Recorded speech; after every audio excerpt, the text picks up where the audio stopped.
Red big TV digital exclusive breaking news చూస్తున్నాం. ఏదైతే నా అన్వేషణ కి సంబంధించి ఎప్పుడైతే సీతాదేవిపై ద్రౌపదిపై చేసినటువంటి వ్యాఖ్యలకు సంబంధించి ఎంత నెటిజన్స్ ఫైర్ అవుతున్నారో మనందరికీ తెలిసిందే. రకరకాల యూట్యూబ్ ఛానల్స్ నడుపుతున్న వాళ్ళు చాలా మంది, సోషల్ మీడియాలో వాళ్ళకంటూ ఒక ప్లాట్ఫామ్ ఉన్న వాళ్ళందరూ కూడా రకరకాలుగా వాళ్ళు వాళ్ళ అభిప్రాయాన్ని చెప్తూ ఉన్నారు.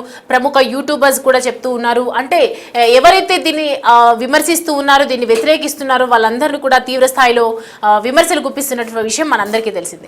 సో రీసెంట్ గా ఏజుడ్ అనే కూడా ఒక యూట్యూబర్ ఎప్పుడైతే ప్రతి విషయం మీద, ఒక అంశం మీద, ఒక టాపిక్ మీద నిక్కచ్చుగా ఖరాఖండిగా మాట్లాడుకునేటువంటి ఏజుడ్ ఇవాళ అన్వేషణకి సంబంధించినటువంటి ఒక వీడియో కూడా రిలీజ్ చేయడం జరిగింది. హైందవ మతంకి ఎప్పుడైతే నా అన్వేషణ ఏదైతే మాట్లాడడం జరిగిందో, హిందూ మతంని ఇలా కించపరుస్తావా, హైందవ మతంపై వరుస దాడులపై చేసినటువంటి ఏజుడ్ వీడియో ఒక్కసారిగా అందరినీ కలిసివేసింది.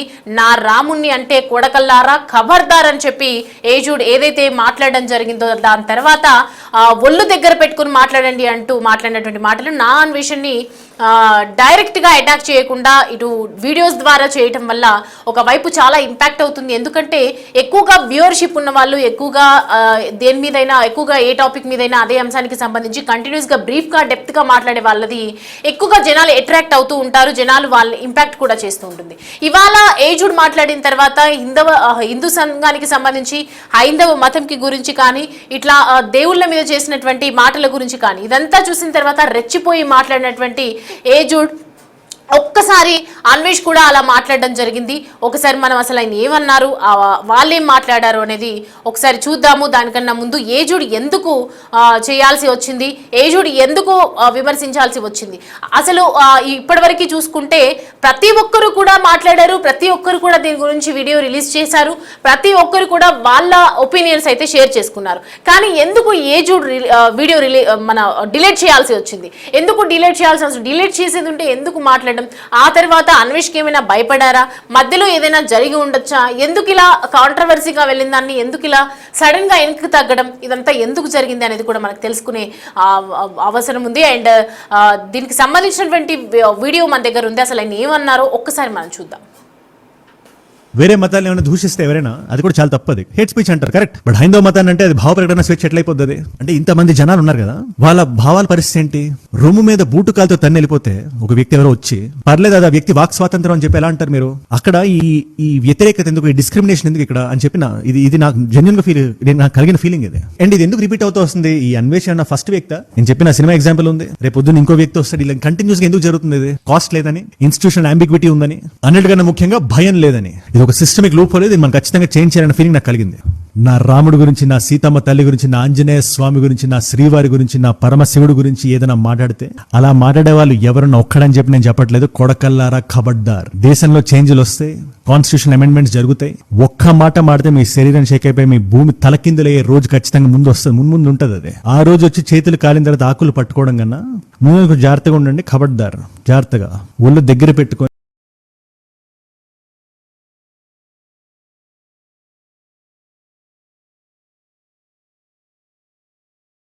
రైట్. ఇది ఏదైతే హిందూ మతం గురించి మాట్లాడడము, దేవుళ్ళపై కామెంట్స్ చేయడము, ఇదంతా చూసిన తర్వాత అన్వేష్ గురించి ఒక్కసారిగా ఫైర్ అయిపోయినటువంటి సోషల్ మీడియా ప్లాట్ఫామ్ కావచ్చు, ఇక్కడ యూట్యూబర్స్ కావచ్చు, చాలా చక్కగా వార్నింగ్ ఇవ్వడం జరిగింది. చాలా మంది దీన్ని సమర్థించారు, చాలా మంది దీన్ని అభిప్రాయం సేకరించడం జరిగింది. అండ్ ఏజుడ్ కూడా వీడియో రిలీజ్ చేసిన దాంట్లో కూడా ఖచ్చితంగా ఏ భయం లేకుండా నిక్కచ్చుగా స్ట్రాంగ్ గా తను చెప్పాలనుకున్నది ఆ వీడియోలో చెప్పడం జరిగింది. రేపటి రోజున రాజ్యాంగం మారిపోతుంది, అనేక రకాలుగా చట్టాలు వస్తాయి, వీటన్నింటికీ ఒక ఆన్సర్ దొరుకుతుంది. అప్పటి వరకు మీరు మీ తీరును మార్చుకోకపోతే ఏం జరుగుతుందో మీరు చూస్తారు, ఖచ్చితంగా ఖబర్దార్ అని చెప్పి ఆయన మాట్లాడడం జరిగింది. ఇంత మంచి వీడియో ఎందుకు డిలీట్ చేశారు అని చెప్పేసి ఒకవైపు సోషల్ మీడియాలో పెద్ద ఎత్తున చర్చ కూడా జరుగుతుంది, అనేక రకాల మీమ్స్ కూడా వైరల్ అవుతున్నాయి. సో ఒక్కసారి దాని తర్వాత ఈ వీడియో చేసిన తర్వాత ఈ గ్యాప్ లో ఏం జరిగి ఉండొచ్చు అనేది కూడా మనం తెలుసుకునే ముందు ఒక చిన్న క్లారిటీ తీసుకుందాం. అన్వేష్ మాట్లాడినటువంటి వీడియో ఒకటి ఉంది, అది ఒకసారి ప్లే చేయండి, చూద్దాం. ఎలా ఉన్నారు? Happy new year. మీ వీడియోలు నేను చూస్తూ ఉంటాను. మీరు నాకు ఎలా తెలుసు అంటే, ఫస్ట్ ఆఫ్ ఆల్ మీ తమ్ముడు ఫనీ హనుమంతు రేప్ కేసు ఏదైతే ఉందో, ఒక ఐఏఎస్ పిల్లలుగా పుట్టి నువ్వు నీ తమ్ముడు చేసిన అకృత్యాల్లో నువ్వెవడో నాకు తెలిసింది అంతవరకు. తమరు తెలిసిందే కదా, చిల్లర కంటెంట్ ఇది విను, కొండోమ్ ప్యాకెట్లకి గివే వేలు చెత్త కంటెంట్ చేసేవారు ఒక ఐఏఎస్ ఆఫీసర్ కొడుకులుగా పుట్టి మీరు. అయితే నువ్వెప్పుడు బత్తాయి రంగు పూసుకున్నావు, బత్తాయిగా మారావనేది జనంకి తెలుసు. టీనేజర్స్ని అడిగితే చెప్తారు తమరు ఎప్పుడు బత్తాయిలా మారారా అని. ఇప్పుడు నువ్వంటే బత్తాయి కానీ నేను బత్తాయిని కాదుగా. ఇప్పుడు నువ్వు ఇంట్లో కూర్చొని ఒక మైక్ పెట్టుకుని చెప్పాలి, ఏది అత్ పత్ పత్ పత్. నేను అలా కాదు, నేను దేశం తిరిగి అక్కడ చూసి చెప్పాలి. సో నువ్వు గూగుల్ ఇన్ఫర్మేషన్ చెప్పాలి, నేను తిరిగి చెప్పాలి. నాకు ఖర్చు అవుతుంది, నీకు ఖర్చు లేదు. అండ్ నీకు స్క్రిప్ట్ రైటింగ్కి వాడెవడో ఇస్తాడు, వాడు చెప్పింది చెప్పాలి. నీకు ఒక టీము గేము అబ్బో చాలా ఉన్నాయి. నాకు అలా కాదు, సింగిల్ టేక్. రోజుకి 15 వీడియోలు సింగిల్ టేక్లో చెప్పేస్తాను. 24 గంటలు నాన్ స్టాప్గా 128 దేశాలు తిరిగింది చెప్పేస్తాను. నాది single take. Okay, in the front there is a crocodile festival. ఇప్పుడు ఆ వీడియో తీసేస్తే 2026 నీకు శ్రీరామ రక్ష. ఓకే, ఒకళ్ళు ఉంచితే 2026 పిక్చర్ అభి బాకీ హే. ఇది వార్నింగ్ అనుకుంటున్నావా, స్వీట్ వార్నింగ్ అనుకుంటున్నావా, అది అంతా భగవంతుడి కెరిక. But in front there is a crocodile festival. Okay, అరే ఇంట్లో కూర్చొని గూగుల్లో 2 చాట్ జీపీటీలు చెప్పేసి సొల్లు అయిపోతుంది. మరి నేను తిరిగింది ఎందుకు? ఇప్పుడు ఉక్రెయిన్ యుద్ధం, నేను ఉక్రెయిన్లో ఉన్నాను కదా, నీకు తెలుసా నాకు తెలుసా? గూగుల్లో ఉన్నది అందరికీ తెలుసు, కానీ ఉక్రెయిన్లో తిరిగింది నీకు తెలుసు కదా. అండ్ ఇరాన్లో నేను మొన్న వెళ్ళి వచ్చాను కదరా. ఇరాన్ అంతర్గత యుద్ధం జరుగుతుంది. అరే ఏదైనా చెప్పాలి, అర్హత ఉన్నదంటే నేను చూసి చెప్పగలను. నువ్వు గూగుల్లో చూసి చెప్పాలి. నీకు నాకు నక్కకి నాగలోకానికి తేడా ఉంది. ఐఏఎస్ కొడుకు అయి ఉండొచ్చు, కానీ తమరు చేసిన చిల్లర కంటెంట్ ఎవ్వడు జనం మర్చిపోయాడు. ఇది విను, ఇది విను, ఇది విను. ఓకే, బట్ అది మళ్ళీ చెప్తున్నా, ఆ వీడియో ఉంటే 2026 కానీ తీసేస్తే బాగుంటుంది. సీతమ్మ, నేను ఏ కాన్సెప్ట్లో మాట్లాడాల్సి వచ్చింది, స్త్రీ యొక్క స్వేచ్ఛ కోసం చాలా చాలా చాలా చెప్పాను. బట్ తమరు తెలిసిందే కదా, డబ్బులు కావాలి. ఓకే, డబ్బుల కోసం బత్తాయి రంగు పూసుకొని ముందు ఉంది ముసల్లా పండగ. నేను ఎవరో తెలియదు అన్నారు, బాగానే ఉంది, కానీ మీరు నాకు తెలుసు.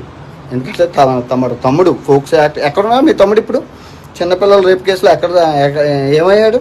అదే ముందు అవన్నీ మాట్లాడదాం, మంచి మంచి సందర్భాలు మాట్లాడుకోవచ్చు అని మనం రోజు కలుసుకుందాం. మీ వీడియోకి నా వీడియో వస్తూ ఉంటుంది. ఓకే, హాయ్ ఏజుడ్ బ్రో. రైట్, చూస్తున్నాం కదా అన్వేష్ మాట్లాడినటువంటి మాటలకి నిజంగానే ఏజుడ్ భయపడినట్లుగానే అనిపిస్తోంది. ఎందుకంటే 2026 నీ రాత ఎలా ఉండబోతోందో డిసైడ్ చేస్తుంది. ఇప్పుడు నువ్వు చేసిన కంటెంట్ పెద్ద వైరల్ అవ్వచ్చు, కానీ ఇది వరకు నువ్వు చేసిన చిల్లర్ కంటెంట్ అయితే చాలా దరిద్రంగా ఉంటుంది. టీనేజ్ పిల్లల్ని అడిగినా కూడా చెప్తారు.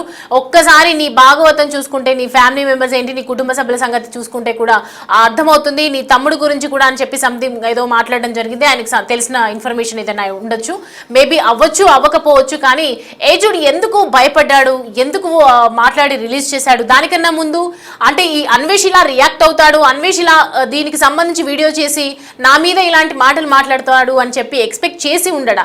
ఎందుకు ఇదంతా జరిగింది, ఎందుకు ఏజుడ్ డిలీట్ చేయాల్సిన అవసరం ఏమొచ్చింది అనే విషయాలన్నీ కూడా అడిగి తెలుసుకుందాం. మా ప్రతినిధి గౌతమి మనకి అందుబాటులో ఉన్నారు. గౌతమి, ఏజుడ్ ఎందుకు వీడియో చేయడం కరెక్ట్ గానే ఉంది? హిందూ మతాన్ని ఏమన్నా అంటే ఊరుకోము, దేవుళ్ళని ఏమైనా అంటే ఊరుకోము, రాజ్యాంగం మారుతుంది, రేపటి రోజున నీ అంతు తేలుస్తుంది, ఖచ్చితంగా ఖబర్దార్, నా రాముణ్ణి ఏమైనా నా శివుణ్ణి ఏమైనా అని పెద్ద పెద్ద డైలాగులు చెప్పి సడన్ గా అన్వేష్ వీడియో చేసగానే ఎందుకు డిలీట్ చేసినట్టు? సంబంధించి ముఖ్యంగా మరొకసారి అంటే ఇప్పుడు ఎవరైతే ఇన్ఫ్లుయెన్సర్స్ అందరూ కూడా అన్వేష్ పైన తిరగబడడం జరిగింది. హిందూ దేవుళ్ళని తిట్టడం ఏంటి, అదేంటి ఇదేంటి అని చెప్పి, అంటే గతం నుంచి కూడా అన్వేష్ ఫాలోవర్స్ కావచ్చు, లేకపోతే అన్వేష్ చేస్తున్న కంటెంట్ కొంచెం రీచ్ కావచ్చు, ఇన్ఫ్లుయెన్సర్స్ అంటే తోటి ఇన్ఫ్లుయెన్సర్స్ అనేసరికి ఎక్కడో ఒక దగ్గర కొంచెం ఉంటుంది, అరే వీడు ఏం చేస్తున్నాడు, వీడికి ఎందుకు ఇంతమంది ఫాలోవర్స్ అని చెప్పి. సో ఇప్పుడు మనకి ఈ సిచ్యువేషన్ దొరికింది కదా అని చెప్పి ప్రతి ఒక్కరు కూడా తనని అన్ఫాలో కొట్టాలి అని చెప్పి ఈ రోజు ప్రతి ఒక్క ఇన్ఫ్లుయెన్సర్ బయటకు వచ్చి వీడియో చేస్తున్న పరిస్థితి కనిపిస్తుంది. ఈ నేపథ్యంలోనే ఐజుడ్ కూడా ఒక వీడియో చేశాడు. తన దేవతల గురించి లేకపోతే తన మతాన్ని గురించి, సాంప్రదాయాల గురించి కనుక మాట్లాడితే ఇది అన్వేష్ అనే కాదు, ఏ ఒక్కరు మాట్లాడినా కూడా ఊరుకునేదే లేదు, నా రామచంద్రుడిని, నా సీతాదేవిని అన్నా కూడా ఊరుకునేదే లేదు అని చెప్పి చాలా భారీ డైలాగులతోనే ఐజుడ్ వీడియో రిలీజ్ చేయడం కూడా జరిగింది. అండ్ రీచ్ కూడా అదే విధంగా ఉంది. అంటే ఇలాంటి కంటెంట్ పైన ఎప్పటికప్పుడు రియాక్ట్ అవుతూ ఉంటాడు. మరి ఈ నేపథ్యంలోని ఒక్కసారిగా మనకి అన్వేష్ బయటకు వచ్చి వార్నింగ్ ఇచ్చేసరికి వీడియో కూడా డిలీట్ చేయడం జరిగింది. అయితే మనందరికీ గుర్తున్నట్లయితే అందరికి గుర్తున్నట్లయితే ఐజోడ్ బ్రదర్ ఎవరైతే ఉన్నారో తను గతంలోని ఒక పోస్ట్ పైన తను చేసిన వ్యాఖ్యలు ఏవైతే ఉన్నాయో, ఒక తండ్రి బెల్ట్ మీద కూతురు పట్టుకొని ఊపేది ఏదైతే ఉందో దానిపైన తను చేసిన కమెంట్స్ ఏవైతే ఉన్నాయో ఎంత రచ్చకి దారి తీసాయో మనం చూసాము.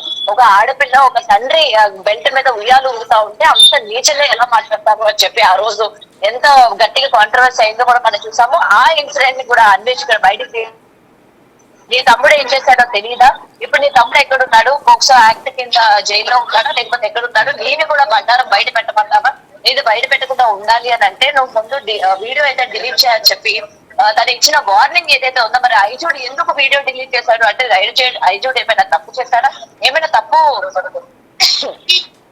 తప్పు ఉందా, మరి ఇంత భయపడి అంటే అంత వార్నింగ్ ఇచ్చి ప్రతిదానికి బయటకు వచ్చి స్పందించే నువ్వు ఈ రోజు అన్వేషణ మాటలకి ఎక్కడ భయపడ్డాడు అని చెప్పి కూడా ఈ రోజు ప్రశ్నిస్తున్న పరిస్థితి కనిపిస్తోంది.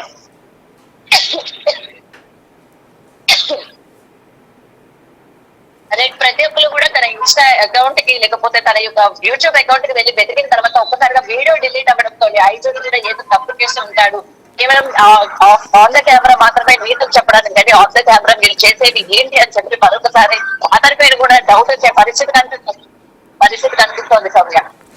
రైట్, అయితే గౌతమి చూద్దాం. రైట్, చూస్తున్నాం కదా, ప్రతి ఒక్కటి కూడా అబ్జర్వ్ చేస్తూ ఉన్నాము. సో ఏజుడికి సంబంధించి ఇటు కుటుంబ సభ్యులని వెలికి తీయటం, కుటుంబ సభ్యుల గురించి మాట్లాడడం, ఇదంతా దీనివల్లే ఆ ఏజుడు డిలీట్ చేశాడు అనేది మాత్రం క్లియర్గా మనకు అర్థమవుతుంది. కాకపోతే ప్రస్తుతం అయితే ఆ వీడియో మాత్రం వైరల్గానే మారింది. ఎందుకంటే డిలీట్ చేసినా కూడా చాలా మంది వాళ్ళకు కావాల్సిన కంటెంట్ని తీసుకున్నారు కాబట్టి ఖచ్చితంగా షేర్స్ అవుతూ ఉన్నాయి. సో అన్వేష్ ఇలా బెదిరించడం, బహిరంగంగా బెదిరించడం, అది కూడా తను వీడియో ద్వారా మాట్లాడితే ప్రతి విమర్శగా తను కూడా వీడియో ద్వారా రిప్లై చేయడం, ఈ జరిగిన గ్యాప్ లో ఏజుడ్ ఇలా ప్రవర్తించడం అనేది అయితే జరిగింది. ఏజుడ్ ఒకసారి అసలు ఏమన్నాడు మరొకసారి కూడా మనం ప్లే చేద్దాము. ఏజుడ్ ఏం మాట్లాడారో ఒకసారి చూద్దాం. వేరే మతాలను ఏమైనా దూషిస్తే ఎవరైనా అది కూడా చాలా తప్పది. హేట్ స్పీచ్ అంటారు, కరెక్ట్. బట్ హైందవ మతాన్ని అంటే అది భావ ప్రకటన స్వేచ్ఛ ఎట్లయిపోతుంది? అంటే ఇంతమంది జనాలు ఉన్నారు కదా, వాళ్ళ భావాల పరిస్థితి ఏంటి? రొమ్ము మీద బూటు కాలుతో తన్ని వెళ్ళిపోతే ఒక వ్యక్తి ఎవరో వచ్చి పర్లేదు అది ఆ వ్యక్తి వాక్ స్వాతంత్రం అని చెప్పి ఎలా అంటారు మీరు? అక్కడ ఈ వ్యతిరేకత ఎందుకు, ఈ డిస్క్రిమినేషన్ ఎందుకు ఇక్కడ అని చెప్పి ఇది నాకు జెన్యున్ గా నాకు కలిగిన ఫీలింగ్ ఇది. అండ్ ఇది ఎందుకు రిపీట్ అవుతూ వస్తుంది? ఈ అన్వేషణ ఫస్ట్ వ్యక్తి నేను చెప్పిన సినిమా ఎగ్జాంపుల్ ఉంది, రేపు పొద్దున్న ఇంకో వ్యక్తి వస్తాడు, ఇలా కంటిన్యూస్ గా ఎందుకు జరుగుతుంది? ఇది కాస్ట్ లేదని, ఇన్స్టిట్యూషన్ అంబిగ్విటీ ఉందని, అన్నిటికన్నా ముఖ్యంగా భయం లేదని. ఇది ఒక సిస్టమిక్ లూప్ హోల్, ఇది మనం ఖచ్చితంగా చేంజ్ చేయాలనే ఫీలింగ్ నాకు కలిగింది. నా రాముడు గురించి, నా సీతమ్మ తల్లి గురించి, నా ఆంజనేయ స్వామి గురించి, నా శ్రీవారి గురించి, నా పరమశివుడు గురించి ఏదైనా మాట్లాడితే అలా మాట్లాడే వాళ్ళు ఎవరన్నా ఒక్కడని చెప్పి నేను చెప్పట్లేదు. కొడకల్లారా ఖబర్దార్. దేశంలో చేంజ్లు వస్తాయి, కాన్స్టిట్యూషన్ అమెండ్మెంట్స్ జరుగుతాయి. ఒక్క మాట మాడితే మీ శరీరం షేక్ అయిపోయి మీ భూమి తలకిందులయ్యే రోజు ఖచ్చితంగా ముందు వస్తుంది, ముందు ఉంటుంది. అది ఆ రోజు వచ్చి చేతులు కాలిన తర్వాత ఆకులు పట్టుకోవడం కన్నా ముందు జాగ్రత్తగా ఉండండి. ఖబర్దార్, జాగ్రత్తగా ఒళ్ళు దగ్గర పెట్టుకొని మాట్లాడండి, పర్లేదు ఒళ్ళు దగ్గర పెట్టుకొని మాట్లాడండి.